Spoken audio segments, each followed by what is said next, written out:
Welcome, my beloved family, my brothers and sisters, my friends across the world. Welcome to Erudite Speaks TV. This is your brother, your friend, your companion in this journey of life, Erudite Mbosowo Ime. Today, I am not here to just talk to you. I am here to pour out my heart, to deliver a message that burns in my spirit, a message that I believe can change your destiny if you will listen with your heart and not just with your ears. The topic before us today is this: time is life. I want you to say that with me wherever you are right now. Time is life. Let me tell you something that may shake you. You see, life is not measured in years. Life is not measured in money. Life is not measured in possessions. Life is measured in time. Because the truth is this: the currency of life is time. When you spend your money, you can get it back. When you lose your possessions, you can recover them. But when you lose your time, it is gone forever. Every second that ticks is a piece of your life that has evaporated into eternity, never to return. That is why I say to you today with passion, time is not just gold, time is life itself. Let me open your eyes. You were not given money at birth, you were given time. You were not given cars, you were given hours. You were not given houses, you were given days. And as you live, as you breathe, as you wake up each morning, what you are doing is spending life's greatest resource, time. Ask yourself, how am I spending this gift? Do you realize that every time you waste a day, you waste a portion of your life? That every time you procrastinate, you cut a piece of your destiny and throw it away? That every time you live without purpose, you are writing your obituary in advance? Let us remember the words of Benjamin Franklin: "Dost thou love life? Then do not squander time, for that's the stuff life is made of." Franklin, one of the greatest thinkers, understood that what you call your life is simply your time being measured. Let me take you to another example. Steve Jobs. He was a man who understood the value of time. At Stanford's commencement speech in 2005, he said, "Your time is limited, so don't waste it living someone else's life." When Jobs was facing cancer, when his days were numbered, he didn't cry about money. He didn't cry about possessions. He cried about time, because time was all he wished he had more of. Brothers and sisters, let me speak to your soul. You don't own tomorrow. You don't own next year. You don't own the next hour. All you own is this moment. And this moment, if you waste it, you waste life. Let me show you something.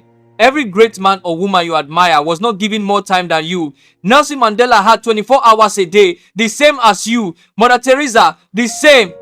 Albert Einstein, Mahatma Gandhi, Martin Luther King Jr., Chinua Achebe, Malcolm X, Maya Angelou, they all had the same clock ticking.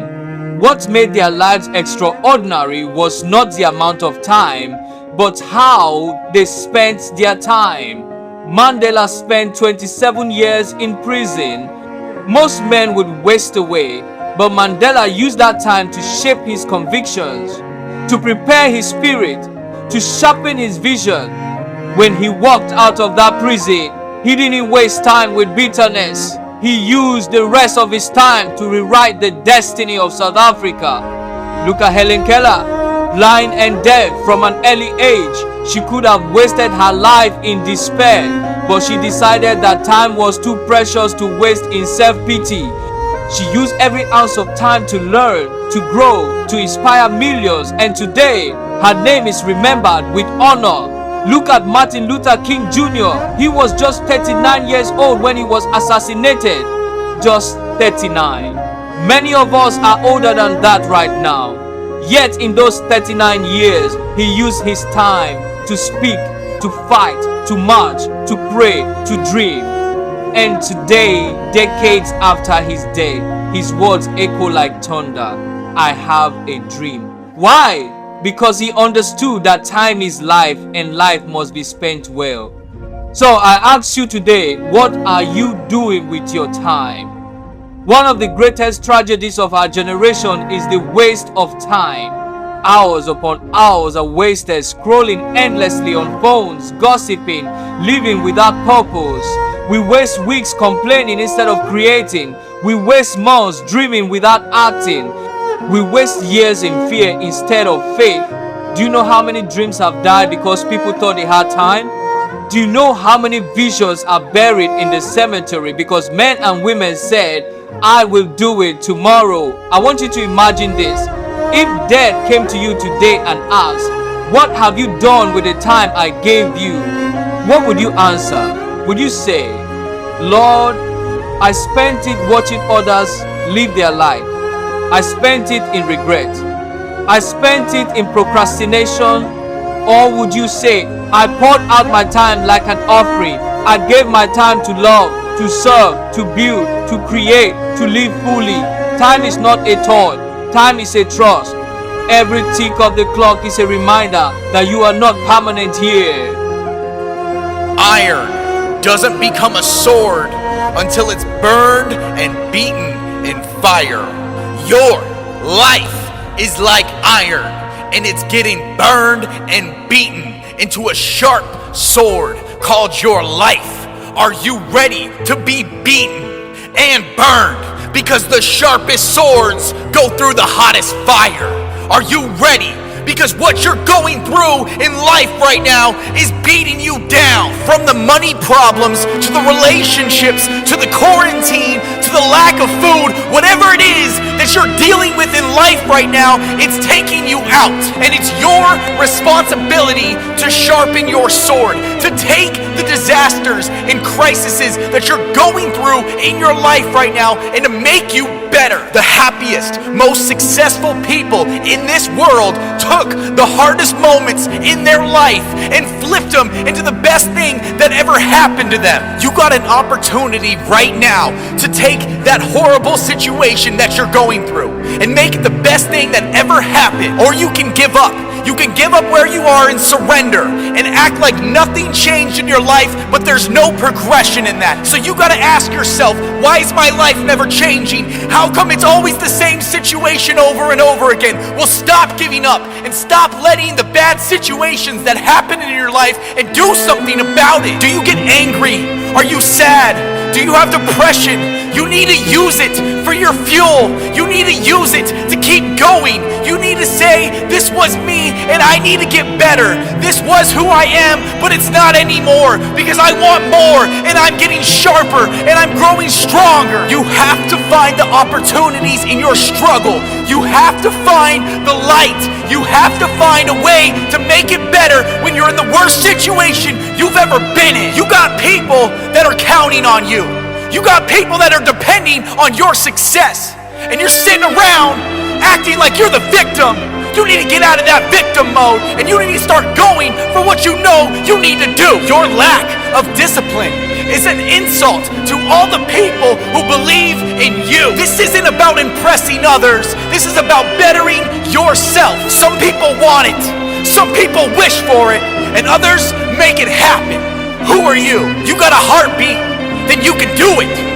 Because your determination is going to make it a reality. Stop whining and start grinding. Because you got opportunities in front of you. You're just not seeing the bigger picture. How many risks are you able to take? How uncomfortable can you go until you need to get where you need to be? Because the biggest enemy you got right now is in between your ears. What you're looking for is not out there. It's within. It's your time to become better. It's your time to live your best life. And it's your opportunity. Are you gonna take it? It's time to put in the hard work that you didn't know that you can do. It's time for you to make a change and do something you've never done. Because you gotta have the attitude that when you get knocked down, you're getting right back up. Even though you're bloody, beaten and bruised, you're getting back up because you got a goal and you got a dream that you're trying to accomplish. No matter how much it hurts right now, someday you will look back and realize your struggles changed your life for the better. No matter how hard the past was, you can always start over. If you can't change a situation, then you need to start changing your mindset. Because when you stop saying, I can't find a way, and start saying, I got to find a way to make this happen, is when your life starts to change. So it's up to you. Are you going to start rusting yourself from the inside, from the iron? Are you going to turn yourself into a sword, strong and sharp, beaten through the fire? It's up to you. This is your life. But if you want to stay the same and stay average, then stay away from me. So the people who are disciplined, motivated, and ready to put in the work, let's go. Because this is for you, and you know who you are. So surround yourself with the people that feel the same. It's never too late to surround yourself with the people that you want to become. Because we got no excuses, no complaining, no whining, no crying. Because we do this. We get it done. We do what we say, and we make it happen. That's why we're the top. That's why we're the elite. That's why you can't stop us. Unstoppable. Bring the struggles. Bring the fire. Put us through the trials. We'll come out victorious. My name's Addison Zegan, and I just want you to win.